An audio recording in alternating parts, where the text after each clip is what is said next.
You guys gave me some advice, and I decided to take it. Ends up it was really good advice.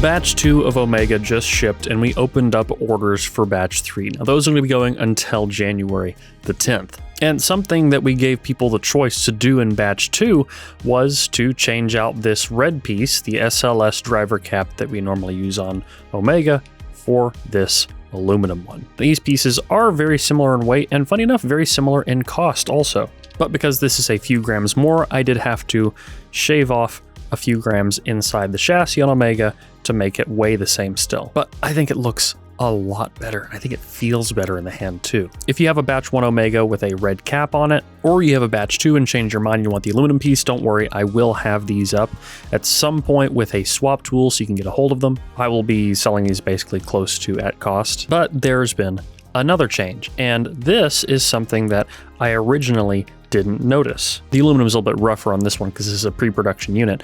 Before, I was shipping Omegas like this. Bottom hole on the front, top hole on the back. And right here, the swivel stops. And we found out if you move this just up one, middle hole on the front, top hole in the back, you get a lot more rotation out of it. It actually helps the comfort a lot. So from now on, we're also going to be shipping every single unit with the headband in these hole positions. But if you want to change it yourself, you just have to lift this up and put it in the next hole. It's as easy as that.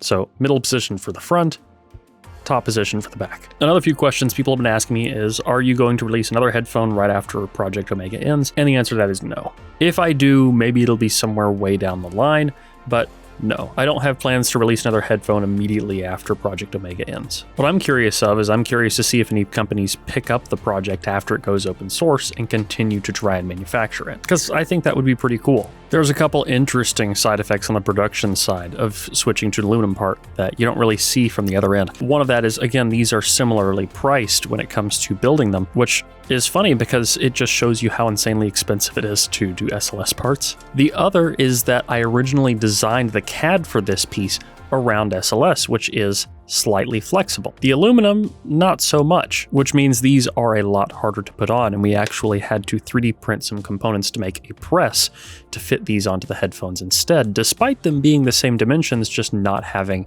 the same type of flex, which is kind of a fun little learning lesson. Some people also mentioned it could be possible to anodize these aluminum pieces and maybe do them in different colors. It is expensive, especially on the scale that I'm producing these on, which is not a lot of units, but it is definitely something I've considered.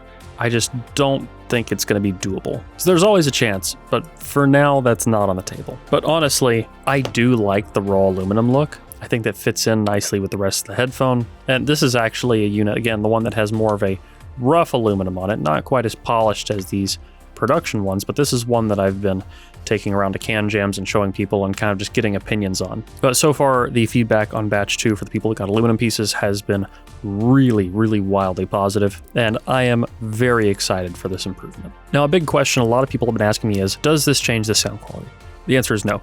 It changes absolutely nothing about the frequency response at all. This is a protective and decorative piece, just like the original one, and just having it out of metal makes the headphone feel nicer. The feedback on it has been super, super positive, and we actually overbuilt on Batch 2, so it's not going to take too long to get out the units in Batch 3, luckily. I think that some of them I'm actually going to start shipping here in a couple of weeks. Not all of them, but at least some of them. After that, we will have one batch left for the entire Omega project, and then I am done. And at the end of it, I will give you guys a big wrap-up video talking about how the entire project went, everything I learned, all the mistakes I made along the way, and the project will become open sourced. Now, if you want to build one of these at home, you're going to have to change some things, but I'm going to do my best to try and make it as easy as possible for people to build something at home that's somewhat similar to the full Project Omega. Though if you want one that's going to be matched from hundreds of drivers with all the aluminum components, stainless mesh, all that, you're probably going to have to get one in Batch 3 or 4. Either way, Batch 3 is going to be up until January the 10th, and I just wanted to say thank you for everyone who gave me feedback on Batch 1, for everyone who gave me feedback just based off the pictures and things online. I appreciate it, and I think you've made this project better as a result. So there's a quick little update. I'll be catching you guys soon. Till the next one. Peace.